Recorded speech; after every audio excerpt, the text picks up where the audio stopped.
another top 10 hilarious movie deaths.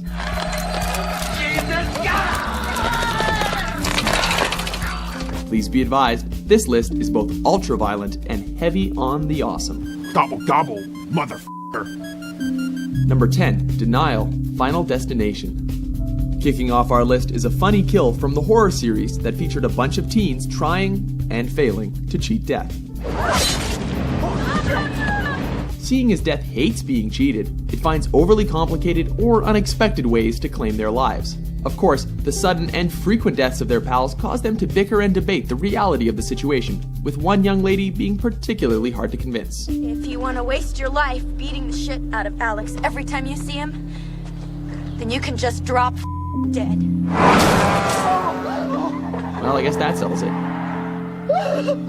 Number 9, Luck of the Irish, Dodgeball, a true underdog story.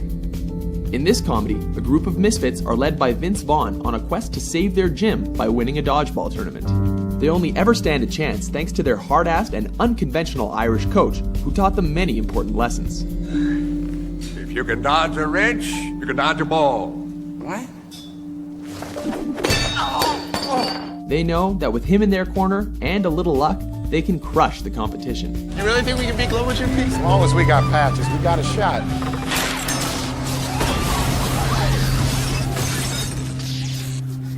Oh boy, that's unlucky. Well, that's probably the way he would have wanted to go. Oh, come on, Brian! Or they'll have stoned him before we get there! Number 8, Stoning, Monty Python's Life of Brian. Matthias, son of Deuteronomy of Gath? Do I say yes? Yes. Yes. We hope religious satire is fair game for you. Here, John Cleese's high priest has sentenced a man to death by stoning for a simple crime. Look, I'd had a lovely supper, and all I said to my wife was that piece of halibut was good enough for Jehovah. Blasphemy! Meanwhile, the stoners in question seem to be women in not so convincing disguise. Are there any women here today? All hoping to sneak in a few good throws. Oh, lay off, we haven't started yet. Come on, who threw that? Women or not, they are extremely anxious to get the stoning underway, as the victim himself comes dangerously close to setting them off as he pleads his case. If you say Jehovah once more, right, who threw that? But it's the high priest that finally sets them loose. No one is to stone anyone until I blow this whistle. Do you understand? Even, and I want to make this absolutely clear, even if they do say Jehovah.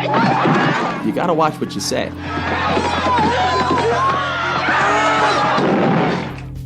Number 7, In the Closet, Burn After Reading. In this film, the memoirs of an ex-CIA agent, played by John Malkovich, end up in the hands of a dim-witted gym employee, played by Brad Pitt. Thinking he can get rich, Pitt decides to up his payout by breaking into his house to steal even more secrets. Unfortunately, he's then forced to hide in the closet when the lover of the agent's wife, played by George Clooney, arrives to take a shower.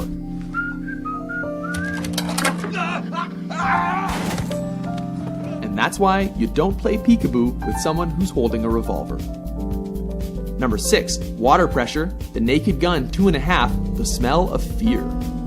When an assassin sneaks into his target's washroom while she's taking a shower, he's caught up in the emotion of her singing. Scatter pictures of the smiles we left behind. When she finally realizes that her solo has become a duet, she calls for Leslie Nielsen to come save the day. The fierce struggle that follows has enough impromptu weapon improvisation to make Jason Bourne proud. Ultimately, Nielsen gets his hands on a fire hose and turns it on his enemy. Cranking the pressure up to 11, he inflates his adversary with everything the building's got. Hey, what the hell happened to the water pressure? Luckily, he manages to escape before things get messy. Oh, I was so frightened. Ah! What happened out there? That's nothing. There's nothing to worry about. But if I were you, I wouldn't leave until they've had a chance to shampoo the carpets. In this adventure, Austin finds himself traveling back to the shagadelic 1960s. Soon enough, he's found by Dr. Evil's assassins at a nightclub. Number 4, Choked Up, Basket Case 3, The Progeny. I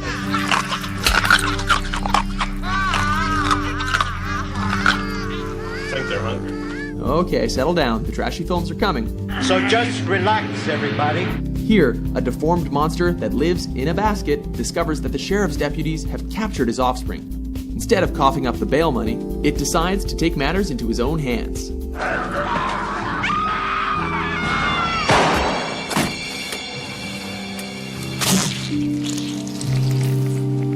No. Those are some mighty strong hands.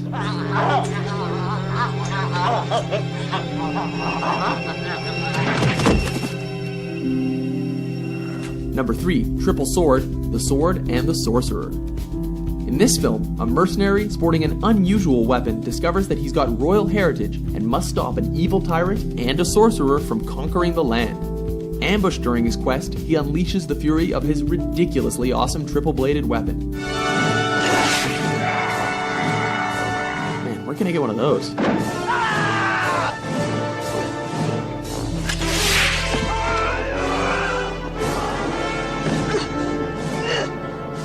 Number 2, Rambo, UHF. Lesbian Nazi hookers abducted by UFOs and forced into weight loss programs. All this week on Town Talk.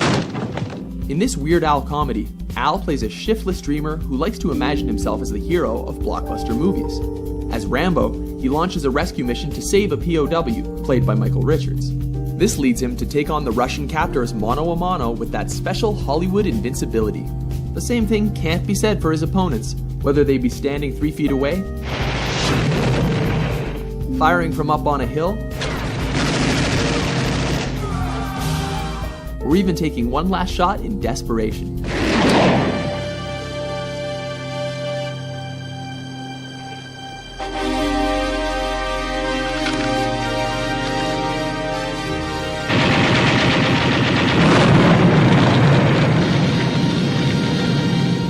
Number 1, The Present, Happy Gilmore. First my dad, now Chubbs. Anybody I get close to dies. If I were you, I'd run. Another unconventional sports flick death? Hells to the yes. Here, Adam Sandler plays an unsuccessful hockey player who discovers his own hidden talent for golf. That house is like 400 yards away. Is that good? Helping him make his glorious transformation is his coach Chubbs, a man whose own career was ended when a gator bit off his hand. Damn, the alligator just popped up. Cut me down in my prime. He got me. But I tore one of that bastard's eyes out, though. Look at that. You're pretty sick, Chubbs. To show his gratitude for the support Chubbs has given him, Sandler gives his friend a surprise gift. Remember the gator that got your hand? I got his head.